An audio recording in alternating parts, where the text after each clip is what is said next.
Unit 5. The Stolen Generations, an Australian Tragedy.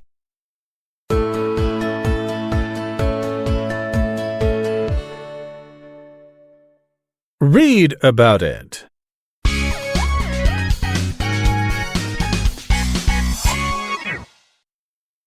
Sheila Humphreys is a successful artist and a mother of 8. She, now in her 70s, spends her days painting and telling stories about her life. Sheila had a miserable childhood because of a failed government policy that caused her family to live in poverty. Sheila was then taken to a children's home at the age of 4 because her parents believed she would have a better future there. Sheila, however, found her life at the children's home intolerable. She was made to do the laundry and a lot of housework. Sheila was sent back home again when she was 8, but was taken away by the police just 3 months later. Sheila then spent the rest of her childhood at the children's home. She was treated like a slave and was never educated at that time. Why did such a tragedy happen? The reason is that Sheila's family were Indigenous Australians.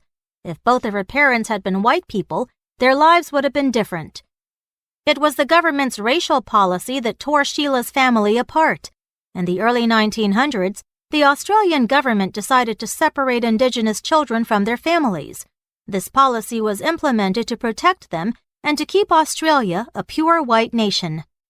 Sadly, stories like Sheila's are common across Australia. Between 1909 and 1969, Indigenous Australians were sent away to live in settlements, which were like prison camps.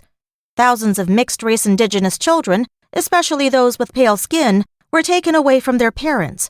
Some of them were adopted by white families, and the others were kept in institutions. None of them ever saw their parents again. These children are known as the Stolen Generations. They would receive severe punishments even for the slightest things, such as speaking their native languages. Besides, they were given jobs to do. Some did labor, and some worked as servants. They were given a little food in exchange for a lot of tiring work. The children of the Stolen Generation suffered enormously. They felt ashamed to be Indigenous people and had a low level of education. These children experienced physical, emotional, and sexual abuse.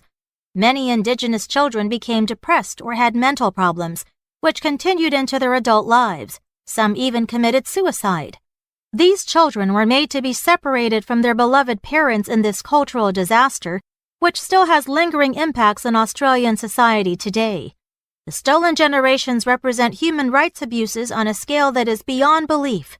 They suffered from the discriminatory policy, which resulted in numerous tragic incidents as well as the loss of Indigenous cultural knowledge. Unfortunately, unfair racial policies toward Indigenous people were not unique to Australia.